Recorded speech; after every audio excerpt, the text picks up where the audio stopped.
Welcome to the 50 for 50 podcast for Sycamore View Church in Memphis, Tennessee. I'm your host, Anna Moser. In 2028, our church will turn 50.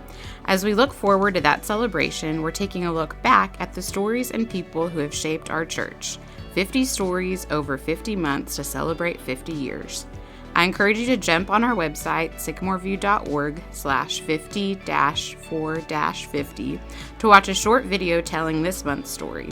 We'll be diving deeper into that story here with a special guest each month. So let's jump right in.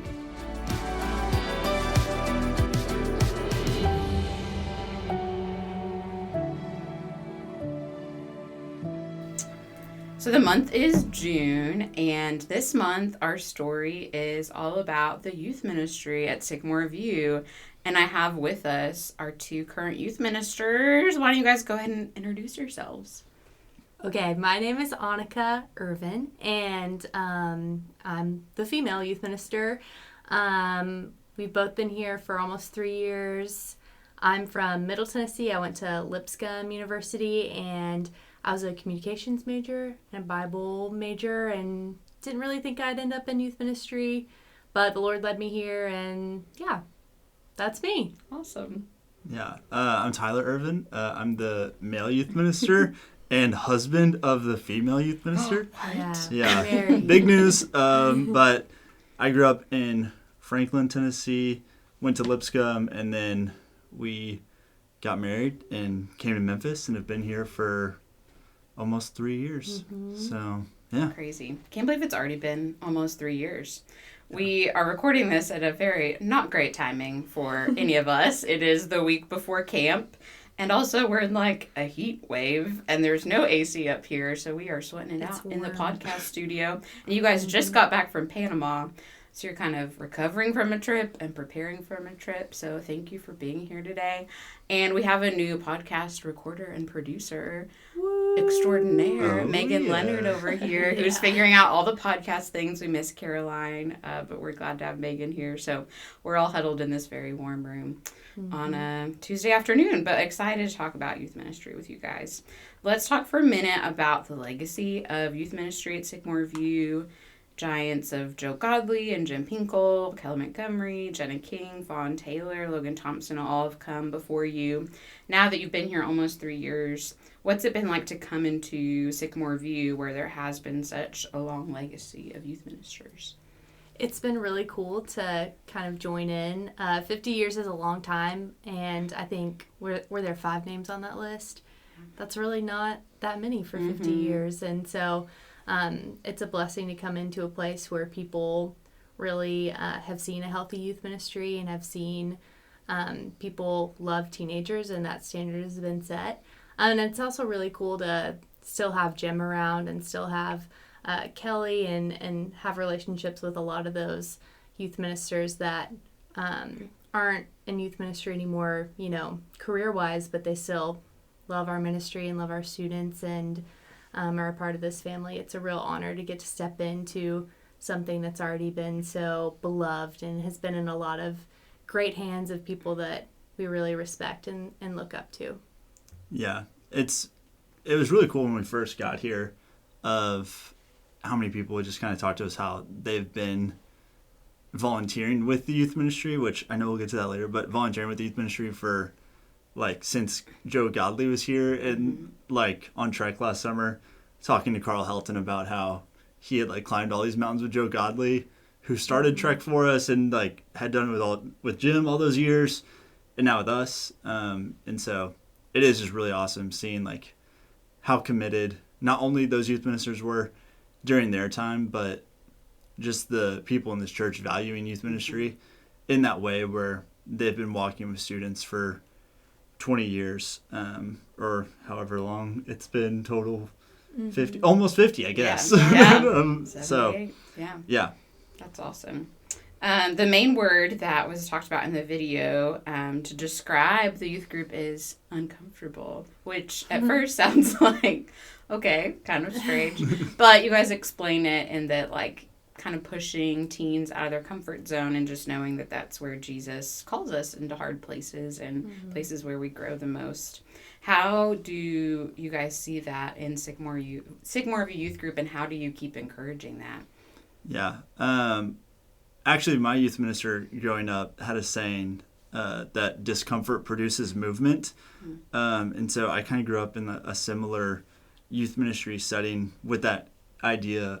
But we don't want our students just to have like normal experiences just like everywhere they go.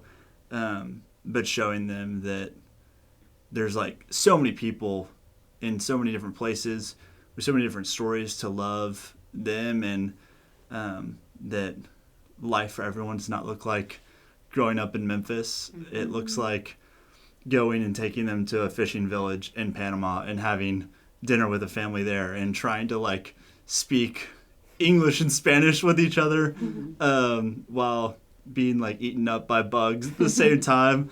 And so all those different places that we take students is just trying to show them, one, that the world is bigger than just what they experience day to day living in Memphis, but two, that God is a global God and he's not confined by the places that we just get to see, that there's things going on all over the world that he gets to, or that God is up to and doing. And so pushing our students to enter into those spaces where is not just their like day to day, where they have to kind of grow, and hearing our students talk about how much they have enjoyed and learned from that as they leave our youth ministry, of the way that they've had to be uncomfortable in different places and how that's made them more comfortable in those spaces where they once were really uncomfortable. And I think even we do an event every summer where we just do mission work in Memphis, and even that work can be difficult, just talking to people that you might not have a lot in common with, or like kind of looking at something that isn't fun to think about, or people who are in a situation who maybe is kind of painful to hear about. That's a growing experience, and God is at work in everyone's lives, even globally, but also right here in Memphis, and God is working for good of everyone, and we get to be a part of that. And I think a lot of those places where we can let them, feel a little uncomfortable, I think they can look back and see God's hand in that the most, just because they know that they couldn't have done that ministry, or they couldn't have, helped that person out of their own strength, but that's the Lord allowing, their paths to cross, and God working in circumstances that might not be ideal. Yeah, that's awesome. I love that. I feel like every senior Sunday, when the seniors share, they always kind of talk about how they've grown so much because they've been pushed out of their comfort zones. And I think a lot of, I remember my youth group was a very comfortable place, and you guys have like a comfortable community here. Yeah. Right. It's not like kids are uncomfortable coming to the youth group, but like we're not going to cater everything to what they want and what they, it's not going to be just fun all the time. Yeah. You guys still have a ton of fun, and you create a safe place, but trying to push them, I think, is just a thing we all need. We should all be continued to be pushed out of our comfort zones, because that's where God does a lot of work. So I think that's been neat to see. And it's been cool, just even within our youth ministry on Sunday mornings and Wednesday nights, of having students in there. And it's so, we all do it, of just getting with the people that we know the best and are most comfortable around. But what we've tried to really do in those moments is go and encourage one or two students that maybe don't know somebody else, or there's somebody new there, to go and be the first face that they get to meet and interact with, which is an uncomfortable thing, having to meet a new person, but they've gotten way better at it. And so now when new students come in to our youth ministry, it just kind of takes us tapping on their shoulder just for them to recognize that there's somebody there, and then they just go right over and we'll start talking to them and getting them involved.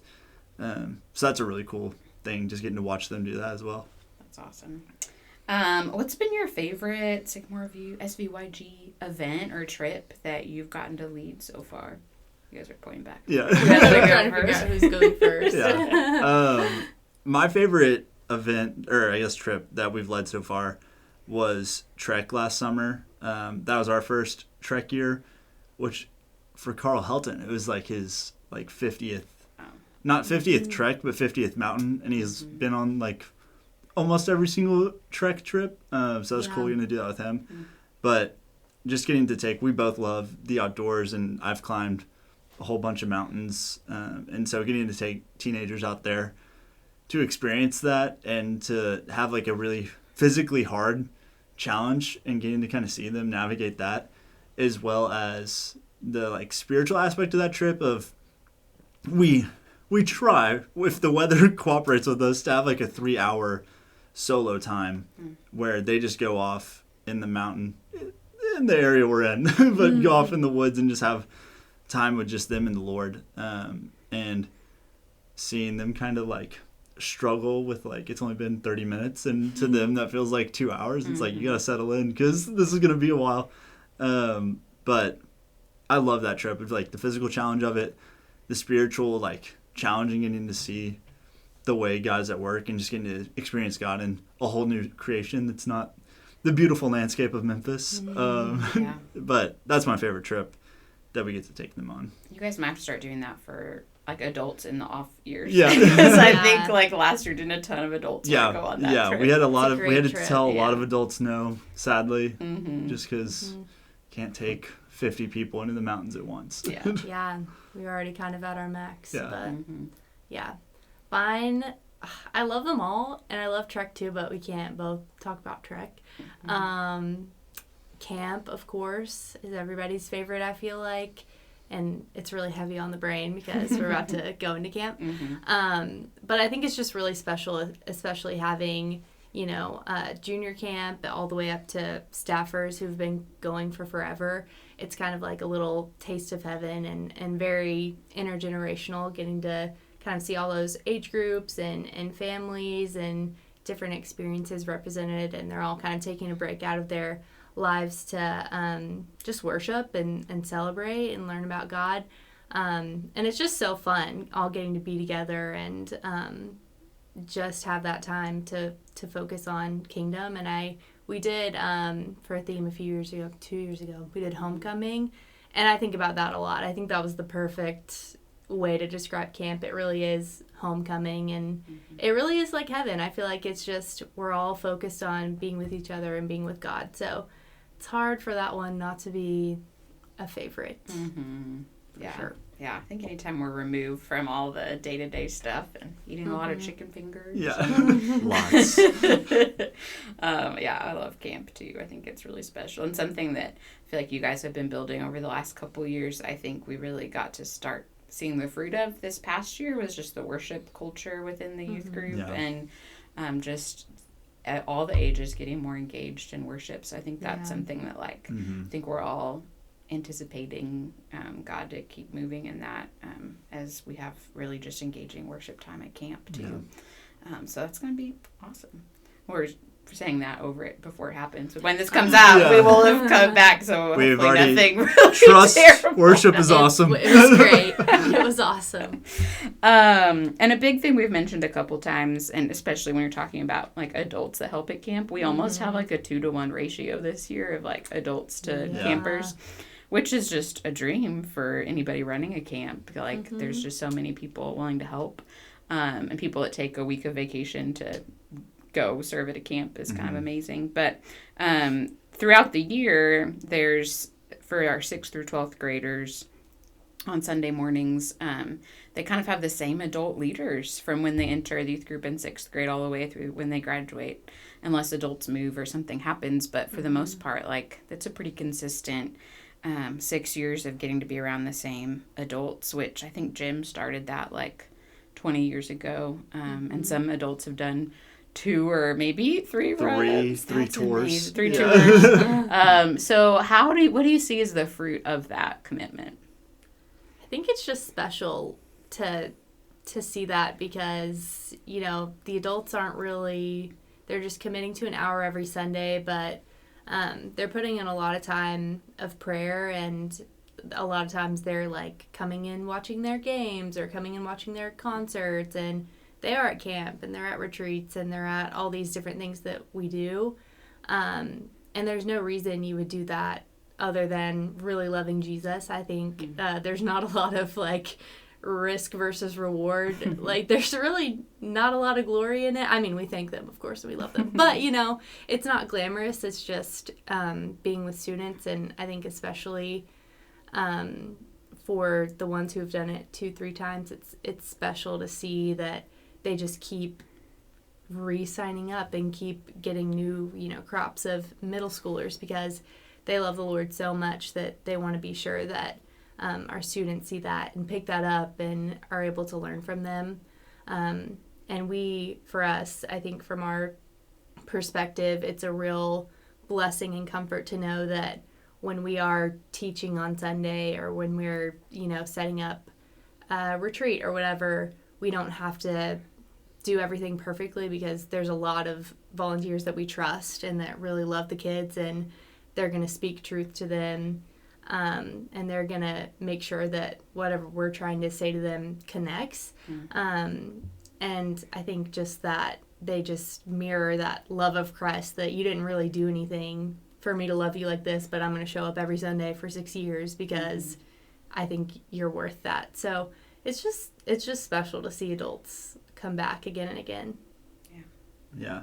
It really is awesome getting to hear students talk about, like, again on their senior Sunday, talking about the adults that have walked with them for however many. I know, like, the current freshman boys have actually had their guide since they were in, like, I think 3rd grade is what they were telling me the other day. So he will be with them forever. But it's just so cool getting to hear all the stories that they get to have together. And a lot of them go to camp with us and get to experience that with their group. And they're just really sweet connections and what turn into friendships and mentorships after they get out. But it's cool once they're out of our youth ministry that, like, we still reach out to students and check in on them, but we know that we have the guides from the last years still reaching out, still checking on them, still having faith-based conversations where, especially like in that time in college where, I mean, we see a lot of people kind of walk away or take a break from their faith, of having our volunteers that walked with them for 6 or 7 years to still reach out and still want to have those conversations, and to make sure to the best of their ability that, like, they're choosing Jesus, and just the flourishing that they get to see in those relationships. And it's cool, like, when they come back from college just for, like, a break or something, just getting to see them, like, have that reunion in the lobby of hugging each other and catching up. So they're really awesome relationships and awesome volunteers for committing their life for, like, ideally the whole time, 6-7 years, to just walk with students from, like, 6th grade when it is so hard. We love you, 6th graders, but it can be so hard to have a discussion group with them on a Sunday morning of just, like, who knows what they're talking about. So, like, the depth that they get to have with them on Trek their senior year or at camp their senior year, is just a really awesome and beautiful thing to get to see.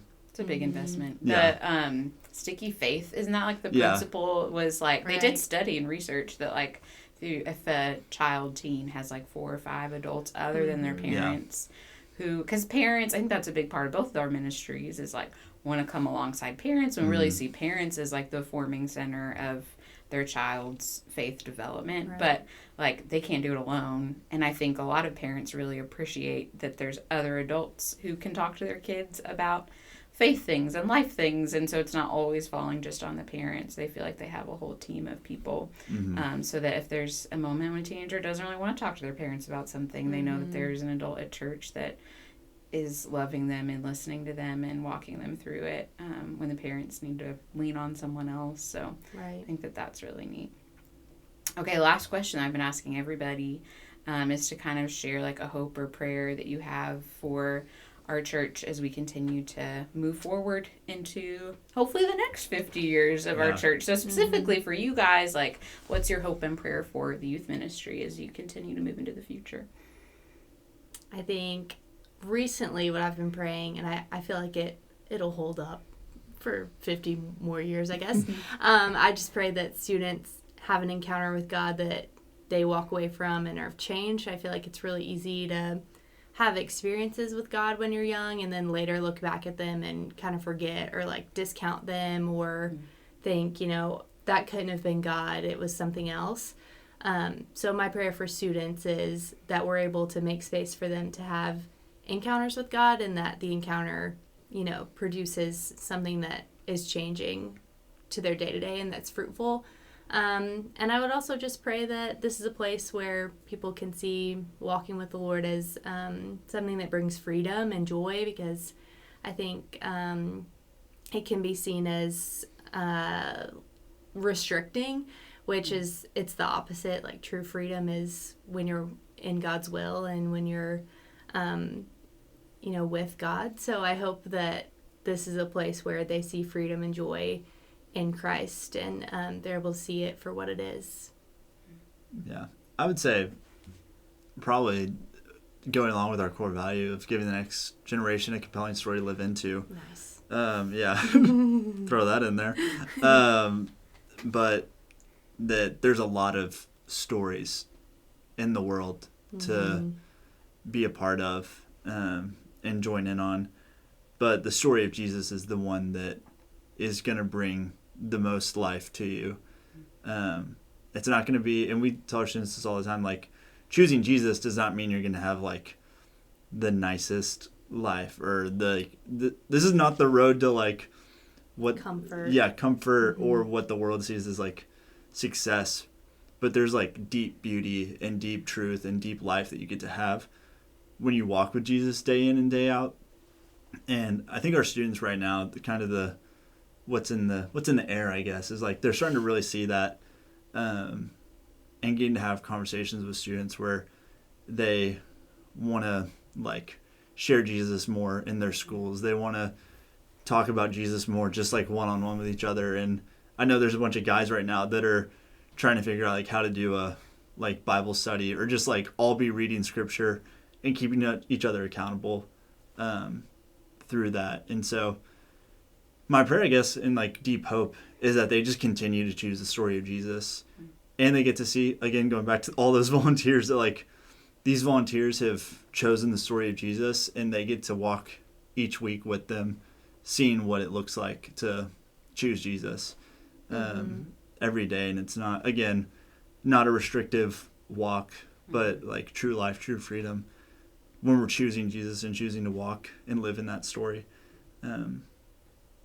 So yeah, and there's just like so much fun and joy that gets to come with walking with Jesus, and that's what I love about our ministry as well, is like we get to take them to Colorado, we get to go to camp, we get to do these retreats, we take middle schoolers camping. They're like, Jesus is not just like in this like brick and mortar building, but like we can go and experience the Lord and experience the Spirit everywhere. It's just about like where the body is at, and we get to be a part of that. That's awesome. Well, I'm very thankful for both of you. We get to work closely together, and it's just been, crazy. It's almost been 3 years since you guys first visited us at camp to speak one night, and then you were like going off to get married, and then you got the job, and you moved here, and it's just kind of been a whirlwind, but you guys have really jumped right in and made such an impact already, and I'm just excited to kind of have a front row seat to see how God keeps using you in the future, because you're not going anywhere. So you got a house now, so we're here another 50 years. You'll catch us on the 100-year 50. It'll be like a hologram podcast. I don't know, but anyways, thankful for you both, Ed. I think we've sweated enough up here through this podcast. Hope people really appreciate it. But thank you, and come back next month. We will be talking about our adopted schools, so we'll see you then.